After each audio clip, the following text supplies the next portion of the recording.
হে আল্লাহ, তুমি জানিয়ে দাও আমার মতো কিছুই নয় সব সৃষ্টি অথবা এমন যা এখনো তৈরি নয়। হে রব, তুমি বলো এগুলো যা দেখো তা কেবল ধারণা, বরং আসল নয়। হে আল্লাহ, তুমি বুঝিয়ে বলো সকল কিছু তোমারই ইচ্ছায় প্রতিফলিত হয়। হে রহমান, তুমি জানাও কোনো অপমান আমাকে স্পর্শ করে না, বরং নিজেকেই করো দায়ী। হে একমাত্র উপাস্য, মনে করিয়ে দাও আমি ছাড়া কোনো কিছুই নয় স্থায়ী। হে আল্লাহ, তুমি দেখতে বলো চারপাশে যা কিছু ছড়িয়ে আছে কার এত অবদান। হে সৌন্দর্যের মালিক, তুমি সকল কিছুর উপর নিখুঁত রেখেছ আর হয়েছ সুমহান।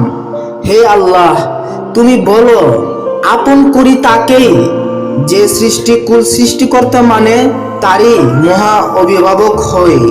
হে আল্লাহ, তুমি বলো আমি অনুভব দিই মৃত্যু অবধি তোমরাই ইচ্ছা করো ভালো মন্দ উভয়।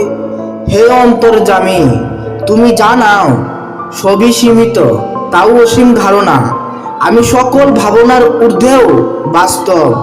হে আল্লাহ, তুমি সাক্ষ্য দাও আমার নাই বাধা, আমি সৃষ্টি থেকে সম্পূর্ণ আলাদা, তোমরা তুচ্ছ মানব। হে আল্লাহ, তুমি দেখাও ঘুমন্ত অবস্থায় বহু স্বপ্ন, কেন চিন্তা করো না, কেমনে করো অনুভব।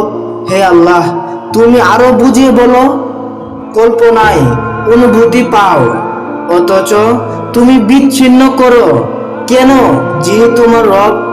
হে সৃষ্টিকর্তা, তুমি বলো আমি মন সৃষ্টি করেছি যা এমন কিছু তার সময়ে আবদ্ধ নয়।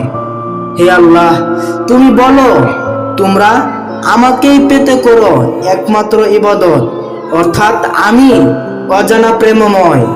হে আল্লাহ, তুমি ভোলাও মনের নিয়ন্ত্রণ, কারণ আত্মা আত্মসমর্পণ করেছে, এখন তোমারই জন্য বাঁচি।